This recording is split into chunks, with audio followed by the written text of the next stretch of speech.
Hello everyone, welcome to my class क्रेडलेज। आज हम लोग क्लास 11th का एक बहुत इंपॉर्टेंट चैप्टर शुरू करने जा रहे हैं जिसका नाम होने वाला है कैश बुक। तो स्टार्ट करते हैं अपना टॉपिक। सबसे पहले समझते हैं कैश बुक का मीनिंग, ठीक है ना। तो देखो, कैश बुक का मीनिंग कैश बुक के नेम में ही छुपा हुआ है, साफ साफ समझ में आ रहा है। बिजनेस की एक ऐसी बुक या फिर एक ऐसी डायरी, ठीक है ना, बिजनेस की एक ऐसी बुक या ऐसी डायरी जहां पर हम सिर्फ उन ट्रांजैक्शंस को रिकॉर्ड करते हैं, ठीक है ना। वो ट्रांजैक्शन, देखो कई लोगों को ट्रांजैक्शन का मतलब नहीं पता होता है, तो मैं बता दूं, ट्रांजैक्शन का मतलब होता है लेन देन, यानी बिजनेस के जो भी लेन देन हो रहे हैं अगर कैश में हो रहे हैं। कैश में होने का मतलब या तो मेरे पास कैश आए या तो मेरे पास से कैश चला जाए, यानी बिजनेस के वो सभी ट्रांजैक्शन जिसमें या तो कैश मेरे पास आए या तो मेरे पास से कैश चला जाए, सिर्फ और सिर्फ वही ट्रांजैक्शन या वही लेन देन हम लोग क्या कर लेते हैं, बुक में या डायरी में रिकॉर्ड कर लेते हैं, ठीक है। और वही बुक, वही डायरी क्या कहलाती है, कैश बुक कहलाती है। तो कैश बुक का मतलब हम लोगों को क्या समझ में आया? कैश बुक का मतलब एक ऐसी बुक जिसके अंदर हम सिर्फ और सिर्फ वही ट्रांजैक्शंस को रिकॉर्ड करेंगे जिसमें या तो मेरे पास पैसा आए या तो मेरे पास से पैसा चला जाए, ठीक है। अब कई सारे बच्चों के मन में एक क्वेश्चन आ रहा होगा कि क्या सर कैश बुक के अंदर सब चीजें बिजनेस की नहीं लिखते हैं, क्या बिजनेस की सारी चीजें नहीं लिखी जाती हैं उसके अंदर? तो जवाब है नहीं। मैंने बोला बिजनेस के सिर्फ और सिर्फ वो चीजें या वो ट्रांजैक्शन, वो लेन देन जिसमें पैसे का आना और जाना होता है, यानी कि मनी का इन्वॉल्वमेंट जरूरी है। या तो मनी आए, कैश आए, या तो मनी चली जाए, यानी कि वो सारे ट्रांजैक्शन जिसमें पैसा ना तो आ रहा है, ना तो आ रहा है और ना जा रहा है, वो ट्रांजैक्शन कैश बुक में रिकॉर्ड नहीं होंगे, ठीक है। फॉर एग्जाम्पल, अब यहां पर हम लोग एक एग्जाम्पल से समझते हैं। तो यहां पे मैं आपको दो एग्जाम्पल दे रहा हूं। एक एग्जाम्पल में पैसे का लेन देन हो रहा है, मतलब या तो पैसा आएगा या तो पैसा जाएगा। दूसरे एग्जाम्पल में ट्रांजैक्शन तो हुआ है पर उसमें पैसे का कोई लेन देन नहीं हो रहा है। फॉर एग्जाम्पल, हमने यहां पर लिखा परचेस्ड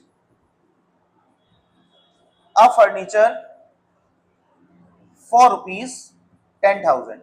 अब लेट सपोज यहां पे हम लोगों ने एक फर्नीचर परचेज करा है, ठीक है, कितने रुपए का? ₹10,000 का। तो अगर मैं फर्नीचर परचेज करूंगा तो मेरे पास फर्नीचर आएगा, बदले में मैं रुपए दूंगा, है ना। तो यहां से मेरे पास जो मनी है, जो पैसा है, वो जा रहा है, ठीक है ना। और मैंने क्या बताया, कैश बुक के अंदर वही ट्रांजेक्शन रिकॉर्ड होते हैं जिसमें या तो पैसा जाए या तो पैसा आए। तो अब अगर हम लोग यहाँ पर फर्नीचर परचेज कर रहे हैं और पेमेंट करेंगे तो पैसा जाएगा। फर्नीचर आ रहा है ये इंपॉर्टेंट नहीं है, पैसा जा रहा है ये इंपॉर्टेंट इस चैप्टर के लिए। और अगर पैसा गया है तो उसको हम कैश बुक में लिख लेंगे, ठीक है। वहीं अगर दूसरा एग्जांपल हम लोग लें, फिर से एक काम करते हैं, यहां पर एक फर्नीचर खरीदते हैं, परचेज फर्नीचर ऑन क्रेडिट ₹10,000, ठीक है। अब की बार हम लोग ने फिर से एक फर्नीचर खरीदा है, पर अब की बार जो फर्नीचर खरीदा है वो उधार खरीदा है, ओके। अब उधार खरीदोगे तो फर्नीचर तो सर आ गया पर पैसा गया नहीं, अभी पैसा देना बाकी है। क्या हम लोग का यहाँ पे पैसा गया? नहीं गया। तो अगर पैसे का लेन देन नहीं हो रहा, पैसा जा नहीं रहा, ना आ रहा है, तो फिर ये ट्रांजैक्शन कैश बुक में रिकॉर्ड नहीं होगा, ठीक है। ये वाला ट्रांजैक्शन रिकॉर्ड होगा और ये वाला ट्रांजैक्शन रिकॉर्ड नहीं होगा। ये वाला ट्रांजैक्शन रिकॉर्ड क्यों होगा? क्योंकि सर फर्नीचर खरीदा और पैसा दे दिया है, पैसा जा रहा है, इसलिए रिकॉर्ड होगा। सर ये वाला ट्रांजैक्शन क्यों रिकॉर्ड नहीं होगा? क्योंकि फर्नीचर तो खरीद लिया है पर अभी पैसा दिया नहीं है, क्योंकि हमने फर्नीचर उधार खरीदा है, ठीक है। तो पैसा गया नहीं तो ट्रांजैक्शन में रिकॉर्ड नहीं होगा। एक एक एग्जांपल और देता हूं, समझते हैं हम लोग यहां पे। अब मान लो मैंने यहां पर कोई गुड्स बेचा है, सेल ऑफ गुड्स ₹5,000, ठीक है।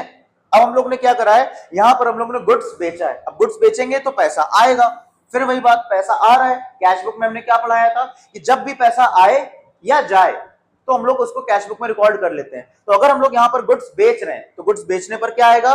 पैसा आएगा, आएगा तो फिर उसको हम कैश बुक में रिकॉर्ड कर लेंगे। अगर एक दूसरा एग्जांपल मैं दूं यहां पर, sales of goods on credit ₹5,000। देखो यहां पर हमने क्या लिखा है, गुड्स यहां पर भी बेचा था, गुड्स यहां पर भी बेच रहे हैं, पर यहां पर जो गुड्स बेचा था उसमें तुरंत हमको पैसा मिल गया था। इसको बोलते हैं कैश ट्रांजैक्शन, नगद जिसको बोलते हैं हिंदी में।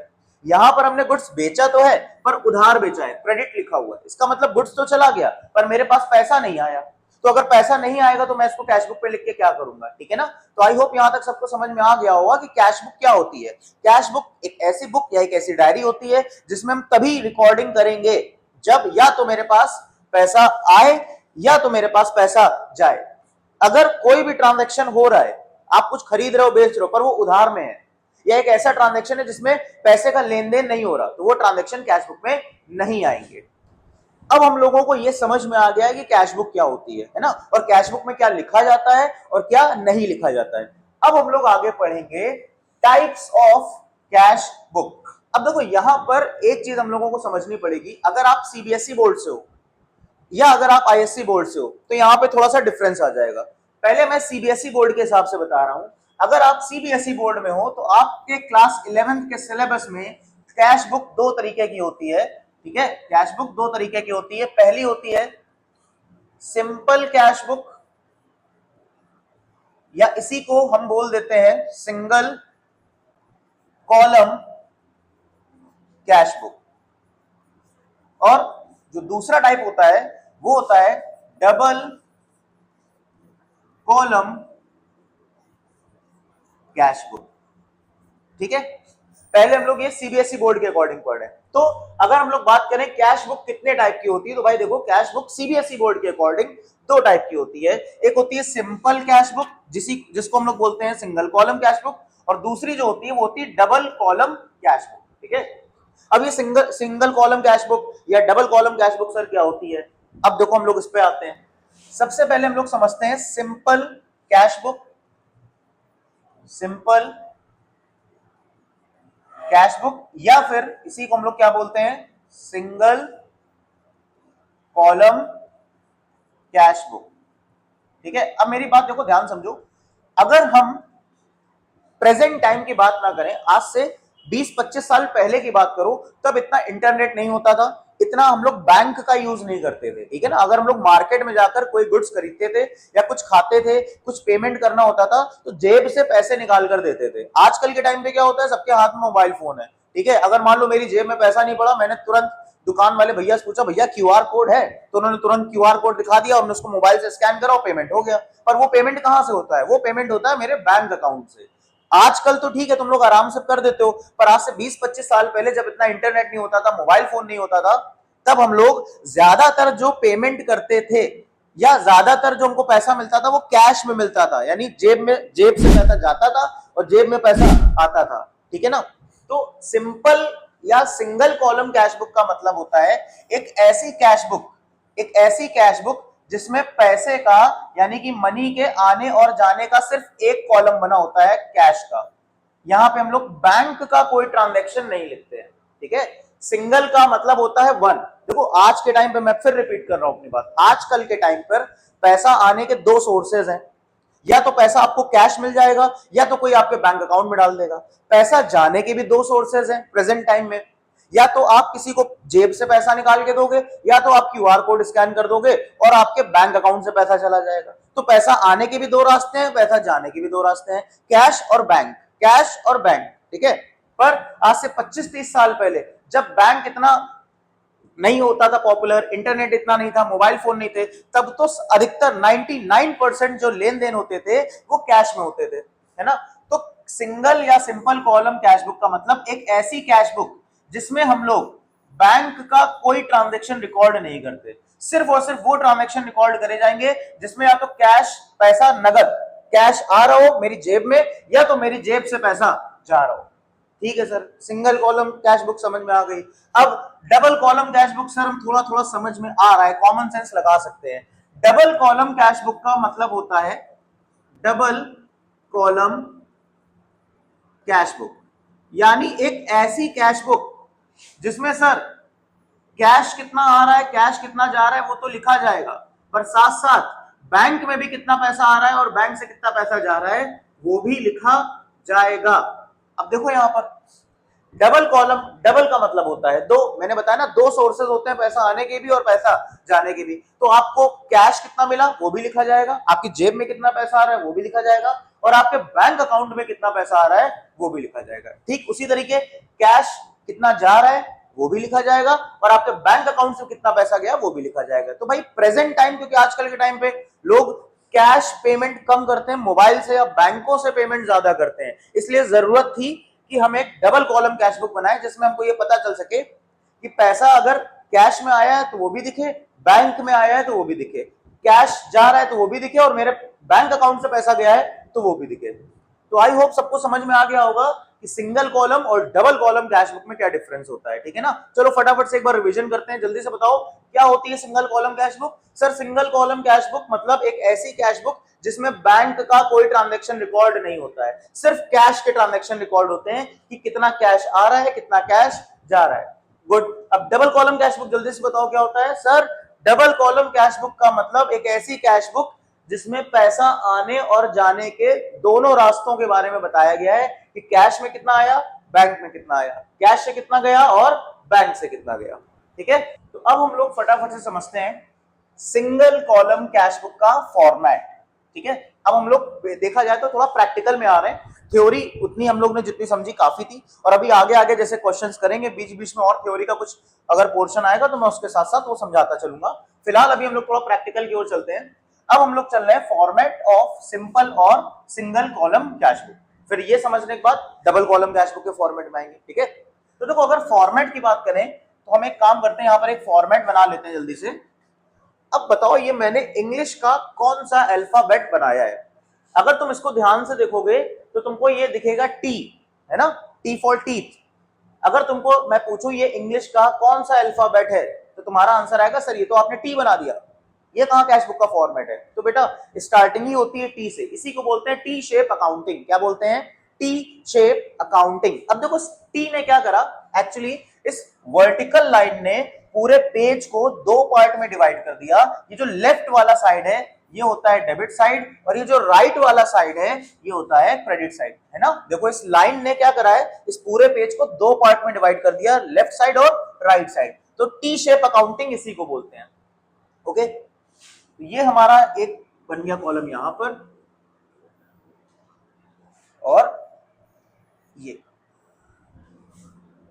अब अगर पैसा आ रहा है और जा रहा है तो उसकी कुछ ना कुछ डेट भी होगी, तो सबसे पहला कॉलम बनेगा डेट का, ठीक है। सबसे पहला कॉलम बनेगा डेट का कि किस तारीख को पैसा आ रहा है या किस डेट में पैसा जा रहा है। अब इसके अलावा यहाँ पर दो कॉलम और बना देना, बहुत ज्यादा वाइड मत बनाना, पतले पतले कॉलम बनाना, क्योंकि इसमें हमें ज्यादा कुछ लिखना नहीं होता है। और ये दो कॉलम रहेंगे, एक कॉलम रहेगा वाउचर नंबर और एक कॉलम रहेगा एलएफ का, एक कॉलम रहेगा वाउचर नंबर और एक कॉलम रहेगा एलएफ का। फिर बाकी एक कॉलम हमारा यहाँ पे आ जाएगा अमाउंट का, और ये जो अमाउंट होने वाला है ये होने वाला है कैश। ये जो अमाउंट है ये हो जाएगा कैश। तो देखो ये हमारा पूरा फॉर्मेट है सिंगल कॉलम कैश बुक का, ठीक है। ऊपर हम लोग यहाँ पे ऐसे लिख देंगे कैश बुक, ठीक है। तो अब इस कॉलम को इस पूरे फॉर्मेट में जितने कॉलम्स बने हुए हैं सबको एक्सप्लेन करना शुरू कर रहे हैं। अब बहुत ध्यान से देखना जरा, यहां पर हम लोग लिखेंगे पर्टिकुलर्स, ठीक है। अब एक चीज देखो, हम लोग फिर से थोड़ा सा मैं तुमसे एक चीज पूछ रहा हूं, कैश बुक क्या होती थी? तो भैया हमने बताया था कैश बुक का मतलब एक ऐसी बुक जिसमें कैश का आना और जाना लिखा जाता है। कैश आए तो लिखो, कैश जाए तो लिखो। अगर कैश आ नहीं रहा, कैश जा नहीं रहा तो लिखने की कोई जरूरत नहीं है। यानी ये जो कैश बुक है सिर्फ उन्हीं ट्रांजैक्शन को रिकॉर्ड करती है जिसमें या तो कैश आए या तो कैश जाए। ठीक है सर, ये बात तो हमको बिल्कुल समझ में आ गई अच्छे से। पर सर ये बताइए, कैश आ भी रहा है और कैश जा भी रहा है, दो चीजें हो रही हैं, कैश का आना और कैश का जाना। यहां पर भी दो साइड हैं, एक है डेबिट साइड, एक है क्रेडिट साइड। तो क्या सर ऐसा होगा कि किसी एक साइड में कैश का आना लिखा जाएगा और एक साइड में कैश का जाना लिखेगा? तो बिल्कुल सही सोच रहे हो तुम, यही होने वाला है। अगर कैश आएगा तो उसको एक तरफ लिखा जाएगा, कैश जाएगा तो उसको दूसरी तरफ लिखा जाएगा। पर सर ये बताइए, अगर कैश आएगा तो कहां लिखा जाएगा? तो भैया देखो सीधी सी बात है, अगर कैश आ रहा है तो डेबिट साइड लिखा जाएगा, अगर कैश जा रहा है तो क्रेडिट साइड लिखा जाएगा। ठीक है सर, ये भी बात समझ में आ गई कि अगर कैश आएगा तो डेबिट साइड लिखा जाएगा, यानी अगर पैसा आ रहा है, मेरी जेब में आ रहा है पैसा तो डेबिट साइड लिखा जाएगा, और अगर मेरी जेब से जा रहा है पैसा तो क्रेडिट साइड लिखा जाएगा। पर सर क्या इसके पीछे का कोई लॉजिक है, कोई रूल है, कोई प्रिंसिपल है कि बस ऐसे ही? नहीं, अकाउंट्स में कोई भी चीज ऐसे नहीं होती है। अगर पैसा आ रहा है तो डेबिट साइड अगर लिख रहे हैं तो इसके पीछे एक रीजन है। ठीक है, अब वो रीजन सुन लो क्या है। एक्चुअली ये है कैश बुक। अब जिसने नहीं पढ़ा है फिलहाल शॉर्ट में समझ लेना, कैश एक होता है रियल अकाउंट, कैश हमारे लिए एसेट होता है, रियल अकाउंट होता है, और रियल अकाउंट का रूल होता है debit what comes in and credit what goes out, यानी डेबिट व्हाट कम्स इन, अगर आए तो डेबिट करो, जाए तो क्रेडिट करो, भाई ये रूल है। ठीक है, अगर किसी को ये रूल नहीं पता है तो मेरा एक दूसरा वीडियो देखें जाकर, मैं लिंक में यहां पर डाल दूंगा, उस चैप्टर का नाम है rules of debit and credit. पर फिलहाल अभी यहीं पर हम लोग समझते हैं कि पैसा आएगा तो डेबिट साइड जाएगा, पैसा और मतलब सॉरी आएगा, अगर जाएगा तो क्रेडिट साइड लिखा जाएगा। इसके पीछे का रूल क्या है, क्योंकि सर कैश एक रियल अकाउंट है और रियल अकाउंट का रूल होता है debit what comes in, comes का मतलब आना, and credit what goes out, goes का मतलब जाना। ठीक है, ये समझ में आ गया। चलिए सर कुछ एग्जांपल दे दिए तो ज्यादा बेटर समझ में आ जाएगा।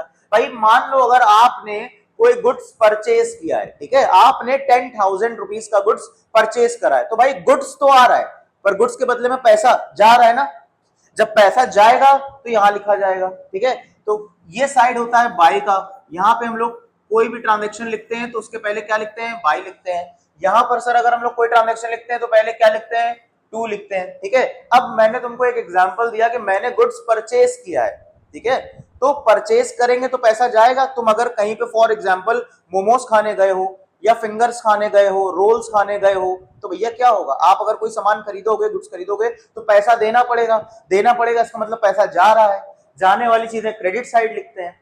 तो अब यहाँ पे हम क्या लिख देंगे, मान लो गुड्स खरीदा है तो हम यहाँ लिख देंगे बाय परचेजेस अकाउंट। तो यहाँ पे रीजन लिखते हैं पैसा जा क्यों रहा है, पैसा जा रहा है ये तो मुझको पता है कि सर जब पैसा जाता है तो क्रेडिट साइड लिखते हैं, पर पैसा गया क्यों, तो जाने का रीजन यहाँ लिखते हैं। जैसे फॉर एग्जांपल अगर मैंने गुड्स खरीदा है तो मैं यहाँ लिखूंगा परचेजेस, कि मैंने गुड्स परचेज कर लिया। अगर मैं किसी को सैलरी दे रहा हूँ, फॉर एग्जांपल मेरी शॉप में 4 एम्प्लॉइज हैं, वो लोग वर्क करते हैं, मंथ के एंड में मैं उनको सैलरी देता हूँ, है ना, तो पैसा तो जा रहा है सर ये तो पता है, पर पैसा जाने का रीजन क्या है, सैलरी है।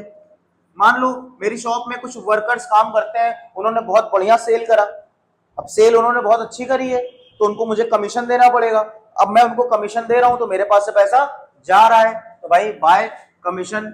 तो जब भी पैसा जाएगा किस साइड लिखना है, क्रेडिट साइड लिखना है, और यहां पर क्या लिखना है, यहां पर लिखना है रीजन, कि पैसा जा क्यों रहा है, क्या कारण है पैसा जाने का। ठीक है, अब फॉर एग्जांपल मैंने शॉप रेंट पे ले रखी है, रेंट मतलब किराया, मुझे हर महीने अपनी दुकान का किराया देना होता है ना, तो किराए के नाम पर पैसा क्या हो रहा है, जा रहा है मेरे पास से, तो जा रहा है तो यहां मैं क्या लिख दूंगा, बाय रेंट अकाउंट लिख दूंगा।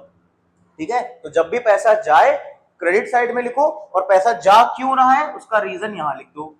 ठीक, आई होप ये समझ में आया होगा। अब डेबिट साइड में आ जाते हैं। सर डेबिट साइड का मतलब जब पैसा आए तब यहां लिख दो, पैसा आए यहां लिखो, जा रहा था यहां लिख रहे थे। अब पैसा आएगा कैसे सर, कुछ एग्जांपल बता दीजिए। मान लो तुमने कोई गुड्स बेचा है ना, जब खरीदते हैं तो पैसा जाता है, अगर बेचेंगे तो कस्टमर हमको पैसा देकर जाएगा, मेरी जेब में पैसा आ रहा है। ठीक है, तो अगर कुछ बेचा है, या फिर अगर तुमने किसी को उधार दे रखा है और तुमको ब्याज मिल रहा है, इंटरेस्ट मिल रहा है, तो मिल रहा है ना ब्याज, पैसा आ रहा है, तो इधर अगर हम ब्याज दे रहे होते, इंटरेस्ट दे रहे होते, तो इस साइड लिख देते। ठीक है, तो आई होप यहां तक सबको समझ में आ गया होगा कि सर अब इतना क्लियर हो गया है कि अगर पैसा आ रहा है तो डेबिट साइड लिख देंगे, पैसा जा रहा है तो क्रेडिट साइड लिख देंगे, और जो रीजन होगा कि पैसा क्यों जा रहा है तो वो सर पर्टिकुलर्स में लिख देंगे, और सर जो रीजन है पैसा आने का वो यहाँ पर्टिकुलर्स में लिख देंगे। डेट में डेट लिख देना कि पैसा कब आया है और पैसा कब गया है। ठीक सर, यहां तक तो अच्छे से समझ में आ गया। पर सर एक बात बताइए, ये 2 कॉलम जो आपने बनाए हैं, वाउचर नंबर और एलएफ, वाउचर नंबर और एलएफ, ठीक है सर ये क्या है, तो ये ऑलरेडी हम लोग अपनी प्रीवियस क्लासेस में कई बार डिस्कस कर चुके हैं, फिर भी मैं यहाँ शॉर्ट में बता दे रहा हूँ। वाउचर नंबर देखो, जब आप किसी को पैसा देते हो या पैसा लेते हो तो साथ में एक पर्ची भी देते लेते हो, उसके साथ एक प्रूफ के तौर पर, एविडेंस के तौर पर कि हाँ भैया मैंने इसको पैसा दे दिया या इससे पैसा ले लिया। तो वो जो पर्ची होती है, वो जो पेपर होता है ना, उसके ऊपर एक नंबर पड़ा होता है, वो नंबर यहाँ हम लोग लिख देते हैं। ठीक है, पर जनरली क्वेश्चंस में ये इंफॉर्मेशन हमको गिवन नहीं होती है, तो हम लोग क्या करते हैं, फॉर्मेट तो बना देते हैं पर इसके अंदर कुछ लिखते नहीं है, इसको खाली छोड़ देते हैं। और वहीं दूसरी तरफ सर ये एलएफ क्या होता है, ये भी कई बार हम लोग डिस्कस कर चुके हैं। एलएफ का मतलब होता है लेजर फोलियो। ठीक है, यहां पर हम लोग लिखते हैं पेज नंबर।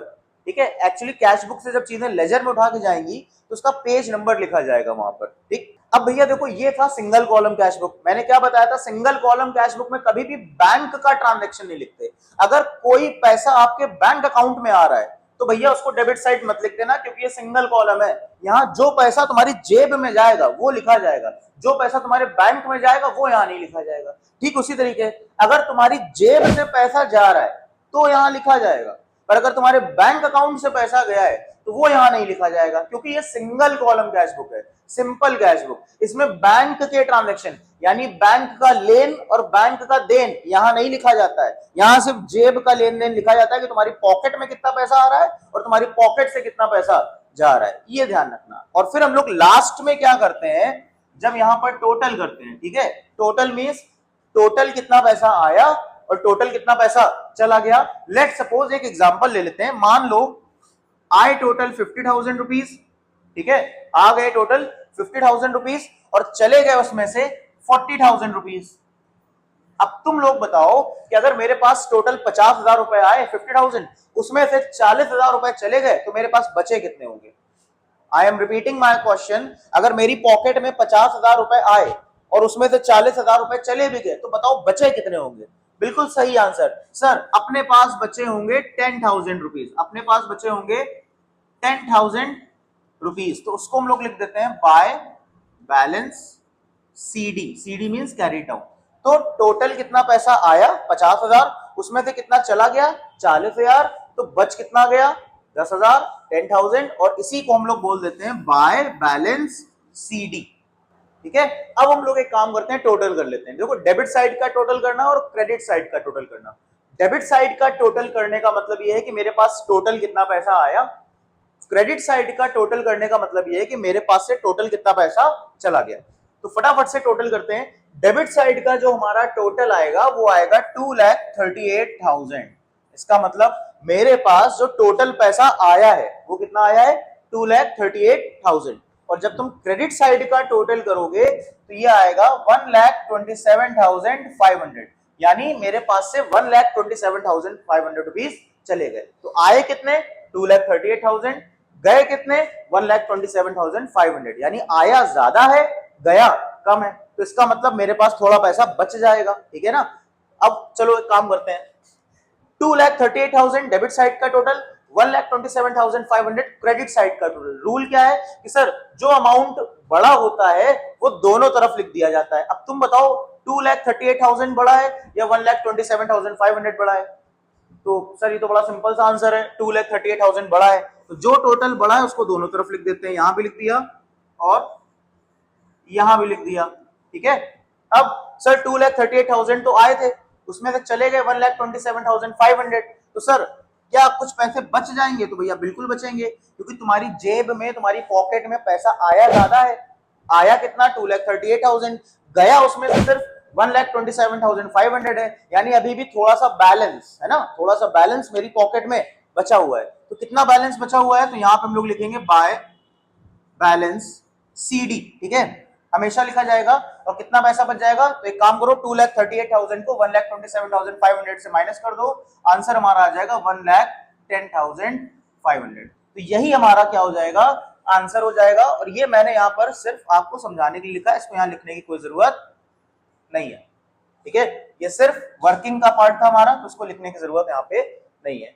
ये हमारा पूरा क्वेश्चन अब सॉल्व हो गया है। तो आई होप आपको ये वीडियो समझ में आया होगा, ठीक है। अब इसके आगे डबल कॉलम हम लोग को कैश बुक पढ़नी है, उसके रूल्स हम लोग पढ़ेंगे, वो नेक्स्ट वीडियोस के लिए आएगी। तो अगर ये वीडियो किसी को अच्छा लगा तो प्लीज इसको शेयर करो, सब्सक्राइब करो और लाइक करो।